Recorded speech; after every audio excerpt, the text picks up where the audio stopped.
Dr. Julian Escobar in Dallas, Texas, North Texas.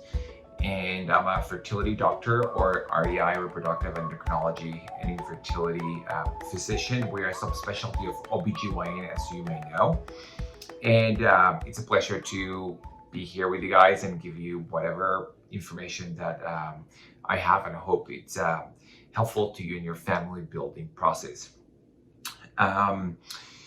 A little bit of myself. Not only am I a fertility doctor, but I also had fertility issues and built my family by going to a fertility doctor, which in this case happened to be myself. So that may be a little bit easy. I did have a couple of colleagues help me a little bit, but in any case, I know what you're going through. I know the difficulty of having to ask someone for help, and something that should be private between two people. And I also built my family via surrogacy and egg donation.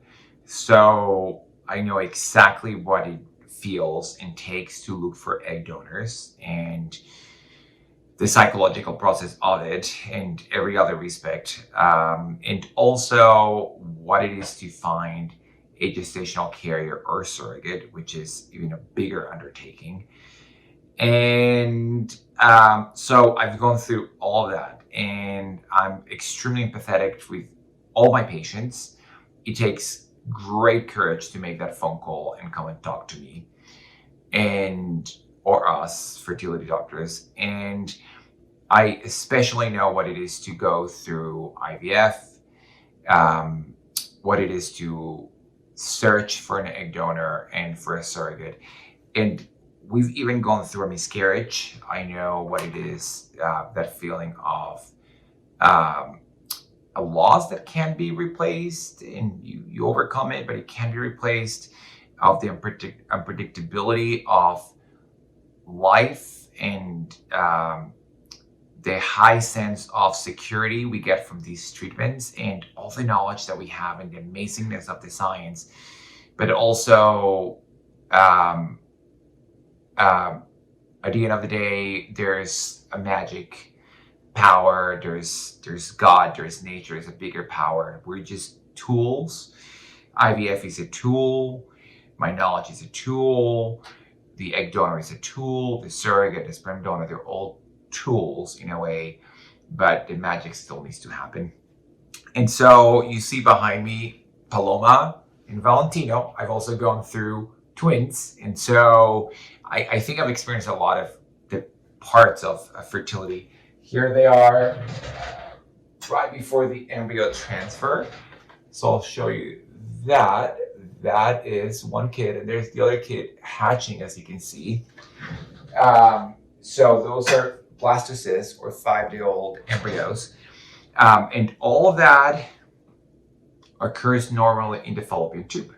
But if we're doing IVF, then all that development that occurs in the tube occurs in the IVF lab. And then on day 5 or so, we transfer the embryo through the cervix. They're hatching because they need to come out of the shell. So the embryo itself that is within the shell, those cells can interact with the endometrial cells, or the lining of the uterine cavity, so they can implant and interlock and just set place there. Okay. So I wanted to kind of talk to you a little bit about different kind of how I address all of this. So we're very lucky in the United States that we have access to all avenues of third-party reproduction, which I would say would include egg donation, surrogacy, sperm donors, and embryo donation. That's not the same in most places in the world. Not only that, but we have incredible technologies.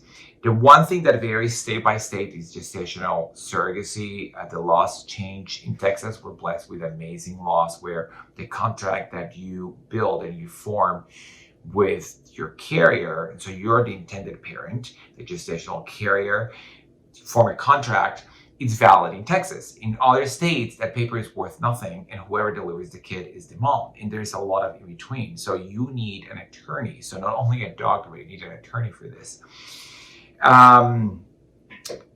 So I think my biggest piece of advice that I can give people is, even though you've done your research and you're very smart and you're very talented, you should find a physician that you're confident of and that you're comfortable with. And you can discuss, first of all, the question they should ask you is, what's the family that you want to build? Because it's so easy if you come in, I want to have a baby, and the doctor is, okay, let's do IVF for you to have that baby. But that's not the point. The point is not to do IVF. The point is for you to build your family. And so sometimes the two are the same, but a lot of times they're not. And so we need to step back and say, what's the family you're dreaming of, and then try to build that and say what it takes, because it's going to be different. So for example, if we're going to focus on just, you need an egg donor and we just help you find an egg donor, then all you're doing is an egg donation cycle. You're not necessarily getting pregnant, and you're not necessarily having 3 kids out of that egg donation cycle. But if your goal is to have 3 children, then that's a different conversation. Then and so that's how I like to take it. And so I like to find a donor that is going to help my patient or the intended parents build the family they want. And so if they find a donor who can only produce enough eggs so they can have an actual chance of maybe 1 baby, and they want 2, they need to understand that that donor may need to go through 2 cycles, and we need to make sure she's available and reasonable to do so. Or find a donor who can actually produce so many eggs that you can have the 2 girls that you want to have. So gender is a factor that you can pick. The number of babies you want to have, the timeline, and also who's going to carry. Is it going to be you, or a gestational surrogate, or both? So there's many different factors that can be put together. Also, are you going to carry a singleton or twins, even though we don't do much of that anymore? So all those things you want to put together, and then you start building it. And so whenever I have cases that people want to have multiple children from egg donation, or they want to have a certain gender or genders with egg donation, or they have 2 gay guys, two dads, and they're both going to use their sperm and split and the eggs from an egg donation cycle between the 2 of them. That's literally 2 different IVF cycles. Or when you have 2 couples that want to share an egg donor, in all those cases, you need kind of like a superstar donor. You don't need just an egg donor, you need a superstar donor. And so for me, it's very helpful to really evaluate those donors and make sure they're appropriate donor for you, because ultimately that's what's going to cost you more money. You could save $2,000 here and there, but if you're going to have to repeat another IVF cycle, that's a lot more money, right? So so that's part of the process. And so if you're one of these patients who really needs to get a lot out of a single egg donation cycle, it's very helpful to work with a donor who's donated before and review those records, which I always do for my patients, and see if that donor seems good enough to build, based on the prior outcomes, to build a family that you want to build. So that's kind of egg donation in focusing of how I address it. Now, the egg donation cycle, egg donors that you can find, the normal I start telling patients are like, there's 3 types of egg donors. There's 2 that you know and 1 that you do not. The 2 that you know are relatives or friends, and the 1 you don't know is an egg donor from an agency per se, right? An anonymous egg donor that you know everything about her but her name, and she doesn't know anything about you. The advantages of using a relative, well, first of all, a relative is a relative of you, the woman, okay? It cannot be the relative of the guy that's going to be fertilizing those eggs, okay? So the woman, ideally under 30, but under 35 could work. Sometimes I've used egg donors where it's the sister and she's 38, but there's that's not a great egg donor, but that's better than any other egg donor because she's sharing half of your genes. That's your sister and you love her and she's doing it for free. And so obviously she needs to be evaluated, but that's a very special egg donor. Now, to make such a compromise on just like a neighbor, well, maybe because of financial reasons or because you love her so much, or a friend, but you're not going to be sharing that DNA, and you may be compromising the success rate of a single IVF cycle. You may need to do it more than once. And definitely PGS or genetics testing of the embryos, or PGTA may be for sure indicated. So usually a friendship or a relative will not charge you for donating. Okay, so that makes it less expensive. But they may not be the best egg donors in the world as numbers, but it may be good enough for you. And if it's your relative, then amazing, because you guys share DNA. And if it's a friend, maybe incredible because you love her. So all the things are put into the scale. Different people feel very differently. Some people just want to keep it very private and just don't want to involve anyone else. Some people just don't have anyone. So those are things you want to think about. And obviously there's always the agency. And I'd say there's all types. Most people just go to an agency or use, for example, our clinic has egg donors, and so they use some of those. In general, if a clinic has an egg donor pool, that's going to be less expensive than a donor from an agency. Also, many times those donors have been evaluated by a physician, while the donors that never donated for an agency many times have never been evaluated. So you have to evaluate them. The evaluation basically is obviously a conversation, physical exam, a sonogram, some blood draws, and so some of these have to be repeated each time she donates. If she's never donated, you need them to be able to assess her and see if you're going to move forward too. But if she's donated before, some of those don't need to be repeated, like genetic testing, like you may already know how her egg count is and her AMH level are. And so you may be able to look into all the things before you select her. So also the initial visit may be prevented because you already know that she doesn't fit you. And so having someone who's donated before can be helpful. Obviously, if you're the frame of mind that you say, I'd rather minimize the number of times my donor donates. So obviously someone who hasn't donated before is less likely to donate multiple times than the donor who already donated 5 times. So those are some things to consider. You compensate the donor for her time and her effort. You're not buying eggs. So whether 0, 1, or 20, or 30, or 10, or 15 eggs come out, it's what you're doing. So people are not selling eggs anywhere. I mean, that's just not what we do. You don't sell human parts. So you're compensated for their effort regardless of what's going on. Now, that brings me to egg banks that you have nowadays. And I'm, to be honest, a fan of fresh. I like my food fresh. I like donors fresh. There's a little bit of a risk because you don't know how they're going to respond. You don't know if there's going to be a mistake, COVID is going to hit, and they won't be able to travel.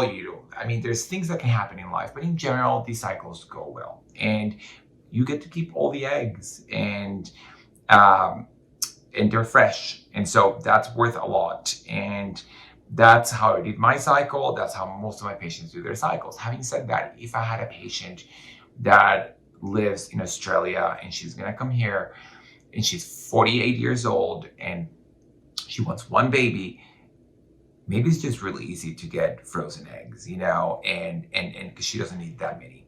So there's many things that go into these conversations, and obviously there's more unique stories that I could tell you, but that's out of the realm, the spectrum of this conversation that can be considered. And so I think it's important to have a doctor that will listen to you, that is going to help you build your family and not just do a cycle, and be open-minded, and that whenever something comes up that is just not right, that they tell you that, but also that they just say no to every single idea and they just want to do the cookie cutter way, because many people won't get to build their families if they go the cookie cutter way. Now, moving a little bit more into so going back a little bit into the cost. So obviously, a donor that comes from a clinic or an agency is going to command a fee, which can range by a lot. When I started, the maximum was $6,000 plus the agency fee. But but basically the ethics committee got their opinion had gotten overturned by a court that basically said that was price fixing. And so nowadays a donor can ask for whatever they want to ask. They feel is right for them to donate. And there's an agency fee, obviously. And so the more experienced the donor is, the higher compensation. Also, if they're traveling, that's it, that you take that into account. So obviously, if I'm in Dallas and the donor lives in the Dallas area, there's no traveling fees. But if she has to come from Austin or Houston or New York, the traveling fees are not going to vary much. It's just coming to Dallas and staying in Dallas. So once you have to expand the search beyond your local area or where the IVF cycle is going to happen, then it is what it is. This reminds me also that I get a lot of patients that come from Asia and Europe and Australia and Latin America, and so in other parts of the US. So a lot of the time to reduce the expense is to have the sperm frozen, so there's not multiple, just to make it easier. So when the couple, let's say they come here, they either ship the sperm or they come here and collect, and that way whenever the egg donor gets retrieved, we have the sperm here and there's not that anxiety of having the male come and collect fresh. So now moving a little bit more into gestational surrogacy, which, by the way, I'm not going to talk too much about sperm. Sperm is cheap, sperm is easy to find. It's way cheaper to buy sperm that it's frozen already in banks.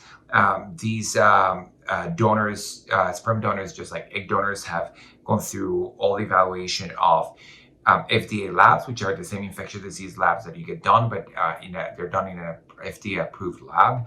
Many of them have had genetic testing for single gene disorders that can be inherited. They've all have a family history, personal history, you know, their social history, you know what they like, they don't like. You see pictures of them as babies, adults, sometimes voice and video. There's definitely a lot more exciting things, I think, that in these websites. I think you get to see from the male, since it's going on for longer and there's more options. But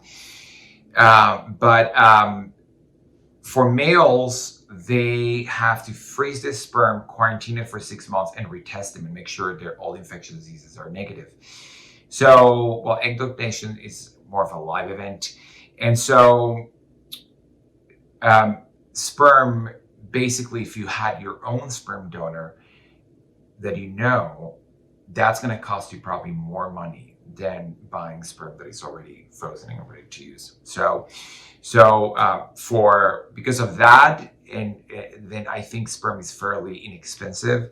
I'm not going to go too much into that. I would say just go with the bank. And like in Dallas, we have a local bank. It's a little bit cheaper than the other banks, but that's all it is. And so now the most expensive form of third-party reproduction is gestational surrogacy. So if we're going to talk cost, and I don't want to go into too much details, sperm costs what, $600, $1,000 a vial. Sounds like a lot, but an egg donor, when you pay an agency, for example, is anywhere from $10,000 to $16,000. I'm sure there's some that go for more. Sometimes through a clinic, you can find donors for less than that. And obviously, like we said before, if they don't charge you because they're known to you, well, that part of the equation goes away. Gestational surrogacy, you're talking between the surrogate and the agency and the attorney. Easily $60,000 up. And so, and it's a huge range. And so the wildest of everything we do is gestational surrogacy. Same thing as an IVF cycle. Like, we charge a certain amount, other practices in the area charge way more than we do. But still the difference is I guess it's money, but it's not in tens of thousands of dollars difference as it's going to be with gestational surrogacy. Also medications, the medications that a young patient needs are worth maybe $4,000 versus an older patient $7,000. So it's a lot of money, $3,000, but it's nothing like saying, okay, your journey of like finding a surrogate and going through the journey with her could be anywhere from $60,000 to $80,000 to $100,000. Okay, so it's just a huge difference. So So I definitely want to talk to you guys about surrogacy.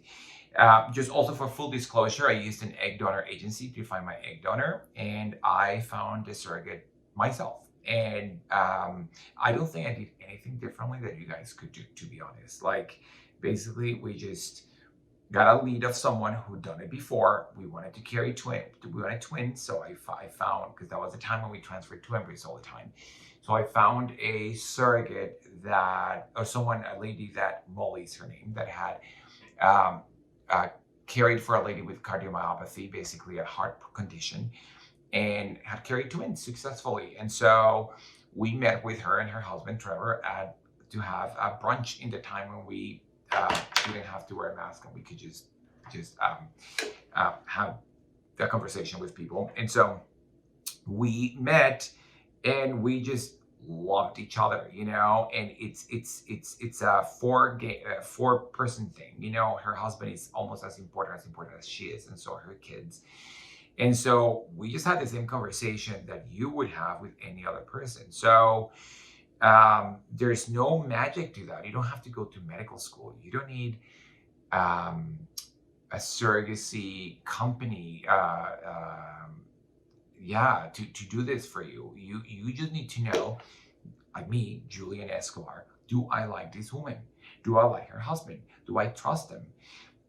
Can we have a relationship that is extremely intimate for a year? You know, can we have a conversation? No one else can do that for you. So it doesn't matter if your doctor or your agency is going to recommend a surrogate. You have to do the work and see if you like this person, because it's your child and it's your relationship. And so it's very simple. Now, every physician should be able to evaluate the surrogate. Again, surrogates are supposed to do these kind of, you know, eaves, you know, they should just get pregnant easily. And so for a fertility physician, the average fertility physician is just an embryo transfer. It's just a surrogate.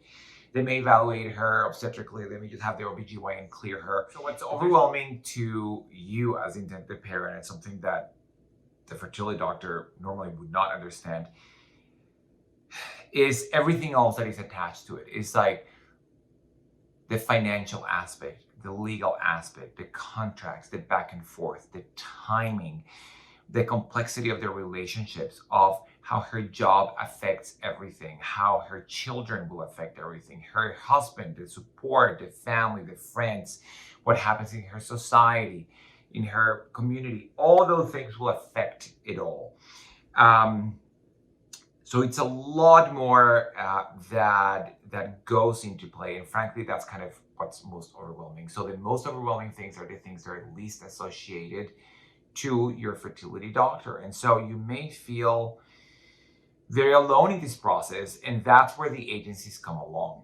And so, but the reality is that a lot of, so basically agencies are kind of matchmakers. They help you find a surrogate, but there should be, or some of them should at least offer the hand-holding for you and the surrogate throughout the entire process, before the embryo transfer, the pregnancy, and during the pregnancy until delivery.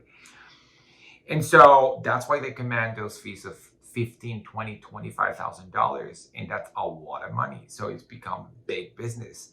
And just because an agency finds you a surrogate doesn't mean she's nice, doesn't mean that she's got a nice uterus or good uterus, or she's a great surrogate. And so that's very frustrating. So there's obviously going to be very responsible, respectable agencies that will do their best job at doing that. And then you'll have your doctor finish up the evaluation. But many of them are just matchmakers and charging, in my opinion, a lot of money for that. And so that's why I think you could take matters in your own hands many times. Very few people are lucky to have their own, to have a relative or a friend who offers them to carry. But that's why I tell patients that they need to open up. If you carry your cross in silence, the need for a surrogate, and you will not share it with family and friends, no one will offer you to carry. Now, you don't necessarily have to share so that people feel sorry for you or people help you carry. You want a support system. And this is a big deal. And it's not a secret. I mean, egg donation, you could keep secret, but surrogacy is kind of hard to keep as a secret. And so I think it's good to share your journey with people. Some of my patients go all over Facebook. Most people do not, but with close people. And sometimes a friend of a friend or friend of a relative may come to you. And the fact that you know that person or someone knows that person, I'd say is more invaluable than any lead you can get from an agency in the average referral for a surrogate. Most surrogates have not carried before as a surrogate. They all carried for themselves, but not as a surrogate. And so just because someone that referred you to someone doesn't mean that that's inferior to what the agency would do, but actually superior because you have a personal link. And one of the big questions is that person, how is that person going to care for me and my child or my children? And so the personal link is very important. Therefore, it's important for you to form that relationship with the carrier and her family, because if you care for them, they care for you. Plus, you need to be able to converse and contact each other throughout the pregnancy. And so you need to start from square one. But if you already have a personal link or a connection, then it's going to be much easier. You know more about the unknowns, the health of that family, that marriage, a lot of other things. And so, but let's say you don't have someone you could go to an agency. Very few practices have potential surrogates. You may talk to your OBGYN and see if they know someone they could think of, they know was a great obstetrical patient and that may be willing or has thought of doing this. I've had actually been staff from OBGYN offices be surrogates. Many doulas have done that or know of people who could do it. But another big resource is social media, and there's groups out there just for this. And so again, IP, intended parent, GC, gestational carrier, are keywords. I'm sure there's blogs and things in the internet, and they're kind of places to meet. There's more intended parents than gestational carriers. So surrogates will go fast. And therefore, for anyone to take you seriously and for you not to waste your time, I would probably have the embryos made first. So it's very important, again, that you start by talking to your fertility doctor first. Since they're going to help you first create the embryos and perhaps have PGS, PGTA, genetically tested embryos. Surrogates want to get pregnant. You'll be more attractive if you have multiple embryos because they don't just want to transfer. They want to go through all these processes but get pregnant with you, not start from 0 5 months down the line with another couple and get another contract. But they're going to have higher chances of pregnancy if they've tested the embryos. Plus, the possible complications in pregnancy of possible abnormal embryos and extra testing that may be needed, like sonograms and CVS and amniocentesis, may be less necessary if you've tested those embryos. And then the further discussions of potentially terminating a pregnancy for Down syndrome or abnormal chromosomes will probably be less necessary if you've tested your embryos. So I think having multiple embryos, having the embryos frozen, they'll take you seriously. You're ready to go, both agencies and surrogates. Being ready to transfer, having multiple embryos and having newly tested embryos, they're all big pluses. So that's that. You also have to open yourself. Especially if you have a great story, people kind of want to help people. And so if you share your story, they're going to be probably more likely to want to help you.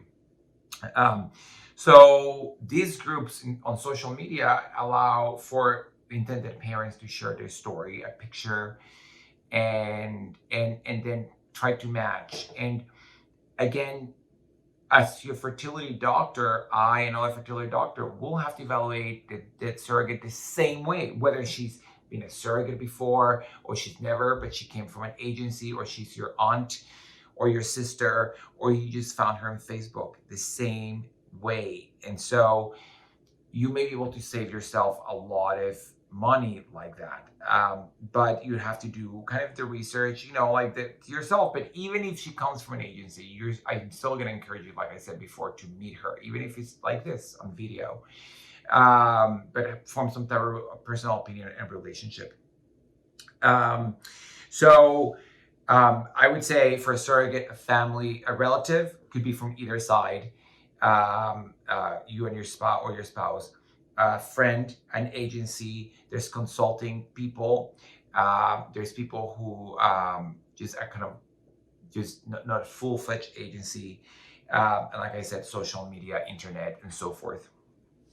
And I think to conclude everything, the most important thing, like I mentioned in the beginning, is to not just do a cycle, is just build your family. And so you want to look at the big picture. You also want to look at the big picture of the treatment itself. For example, in my practice, if you if the cost of doing treatments on you or your surrogate are about the same price. If you are a lesbian couple, two ladies, and you're both doing IVF and you're going to do reciprocal surrogacy, which each of you will carry for each other, we'll put you in a packet that people use also when they're the same person. And if you do genetic testing of the embryos, we don't charge you twice. We see it as one couple, one partnership, and so we're not going to double on charges. Same thing of a male couple, right? We would split the eggs between the two, but we don't charge them as two IVF cycles, and we don't charge for genetic testing as two people. That's not true in most places. So that's something that you could investigate from the get-go and will lower your expenses by a lot, I think. Multiple embryo transfers will cost you a lot of money, because you have to pay the surrogate and because you have to do the clinic and the medications and all that stuff and the IVF lab. So doing genetic testing of your embryos, PGS, especially in surrogacy, I think is very important. So I hope all these tips help you orient yourself a little bit. Start with your doctor, build a relationship with your physician, and definitely with your gestational carrier and her family. If I can be of any help, I'm in Dallas, Texas, and if you want to follow me on social media, it's on my Instagram is Dr. Julian Escobar. I think Dr. Julian Escobar, and on Facebook is Julian Escobar MD. I hope this was helpful. Take care. Bye.